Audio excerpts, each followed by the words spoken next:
के बीच इस्लामाबाद में बनी वार्ता की जमीन सूनी पड़ी है। घरेलू मैदान पर अपना स्कोर बढ़ाने के लिए ट्रंप ने जितने दावे किए, उन्हीं दावों ने डील के लिए ईरान को कदम पीछे खींचने पर मजबूर कर दिया।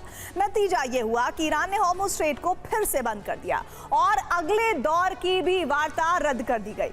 लेकिन इसका असर क्या होगा? जंग के मोर्चे पर खड़े दोनों पक्षों में से कोई एक झुकेगा या फिर विनाश होगा? जवाब इस रिपोर्ट में। दूसरा चरण, जंग के आसार, ईरान का वार्ता से इनकार। इसलिए सवाल उठ रहे हैं कि आखिर सच कौन बोल रहा है? क्या ईरान यूएस के बीच सीक्रेट डील हो रही है? और ये डील अगर नहीं हो पाई तो क्या होगा?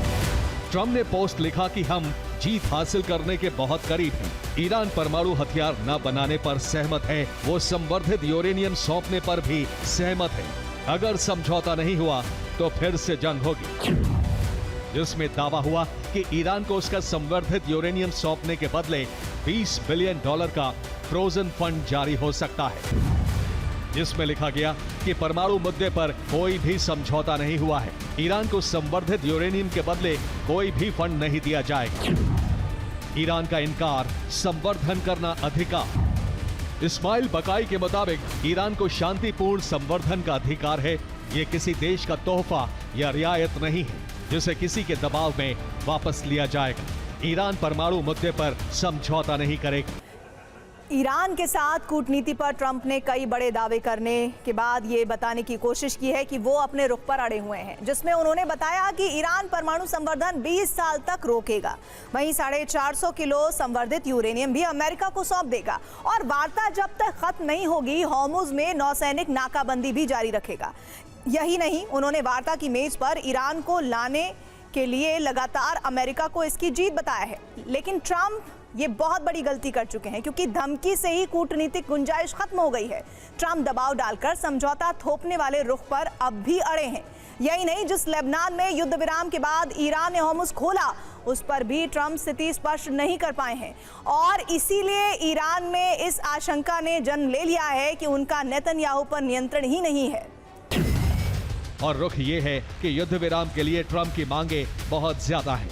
ट्रंप की ज्यादातर मांगे ईरान के हित में नहीं हैं, इसलिए ट्रंप की नाजायज मांगों पर समझौता नहीं होगा। ट्रंप का दावा है कि ईरान के पास जो संवर्धित यूरेनियम है वो उसे वापस लेकर ही रहेगा और इस यूरेनियम के लिए ईरान को कोई भुगतान भी नहीं किया जाएगा। लेकिन ईरान यूरेनियम न सौंपने की जिद पर अड़ गया है। ऐसा इसलिए क्योंकि 60% संवर्धित यूरेनियम की कीमत आज $1.5 लाख प्रति किलोग्राम है और इस हिसाब से ईरान के पास मौजूद 450 किलोग्राम संवर्धित यूरेनियम की बाजार में कीमत $66 मिलियन है और अगर ब्लैक मार्केट में इसकी 60% संवर्धित 450 किलो यूरेनियम की कीमत को आंका जाए तो ये आंकड़ा पहुंचेगा $4 से $5 बिलियन तक, जिसे ट्रंप बिना किसी आर्थिक डील के हथियाना चाहते हैं। वार्ता का मंच बनाने के लिए इस्लामाबाद बंद कर दिया गया। ईरानी प्रतिनिधि मंडल को इजरायली खतरे से बचाने के लिए सुरक्षा का दिखावा किया। ईरानी प्रतिनिधि मंडल के लिए 24 लड़ाकू विमान लगाए गए। इस्लामाबाद में 20,000 से ज्यादा जवानों की तैनाती की गई। इसलिए ट्रंप पूरी और मुकम्मल जीत का दावा कर रहे हैं, तो ईरान सहमति न बनने की सच्चाई दुनिया को दिखा रहा है।